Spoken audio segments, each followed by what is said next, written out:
Welcome to The Explainer. We often think of health as just, not being sick. But what if there's way more to it? Today, we're going to dive into what it really means to be well, and why sometimes the biggest threats to our health are the ones we can't even see. So let me just ask you straight up. Are you healthy right now? Seems like a simple question, right? But the answer might actually surprise you. It turns out the line between being sick and being well is a lot blurrier than you'd think. And boom, right away, we hit this really crucial distinction. See, being healthy isn't just about not having a disease. It's a complete state of well-being. This is so key because it means you can be technically disease-free, but still be really far from healthy. Okay, so here's our game plan. First, we're going to redefine what it even means to be well. Then we'll look at two very different types of illness, trace their causes all the way back to the source, figure out how infections travel, and finally, talk about the ultimate goal, how to prevent sickness in the first place. So let's start with that big idea. What does it actually mean to be well? Because I can tell you, it's about a whole lot more than just not having a sniffle. I want you to think of health like a three-legged stool. It's not just about your physical body. It's also about your mental state, feeling clear and stable, and your social well-being, like having good relationships.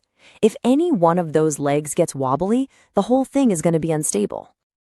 And this means our own personal health doesn't exist in some kind of bubble.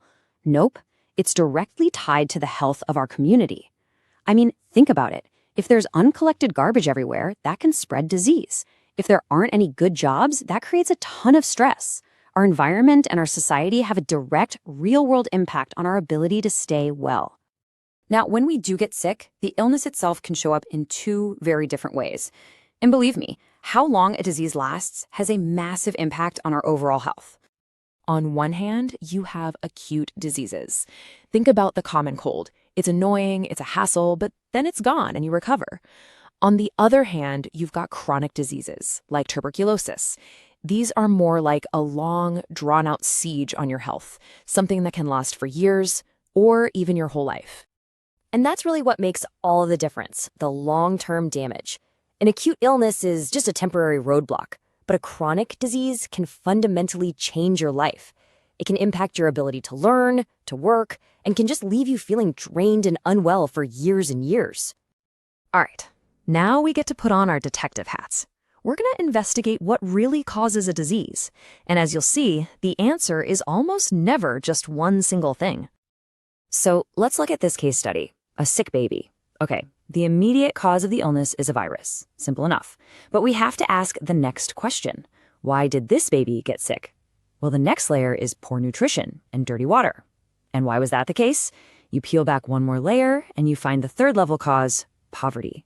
See, it shows how that one little virus is often just the final link in a much, much longer chain. So based on those immediate causes, we can basically sort diseases into two big buckets. You've got your infectious diseases, which are caused by outside invaders like microbes, and yeah, they can spread. Then you've got your non-infectious diseases like high blood pressure or certain cancers, which are caused by internal stuff and can't be passed from person to person. Since infectious diseases are the ones that travel, let's take a look at the agents responsible and the super highways they use to get from one person to the next. The immediate culprits are often completely microscopic. We're talking about tiny infectious agents like viruses, bacteria, and protozoa. They are the direct cause of so many common diseases.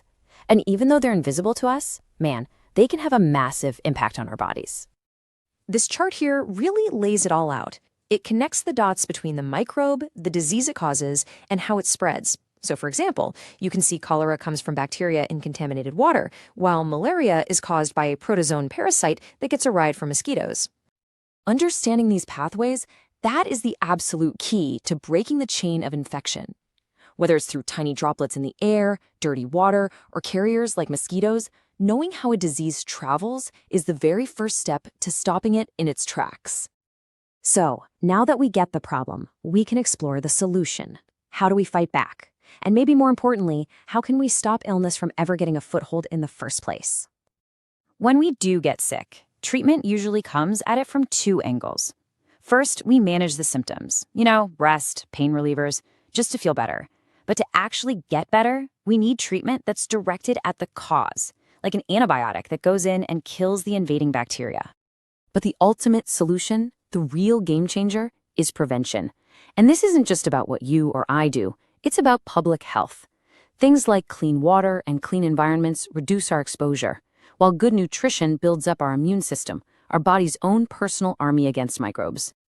And one of the most powerful prevention tools we've ever discovered actually comes from this amazing story. An English doctor, Edward Jenner, noticed that milkmaids who got a mild disease called cowpox seemed to be protected from the deadly smallpox. That one observation, it sparked a revolutionary idea: vaccination.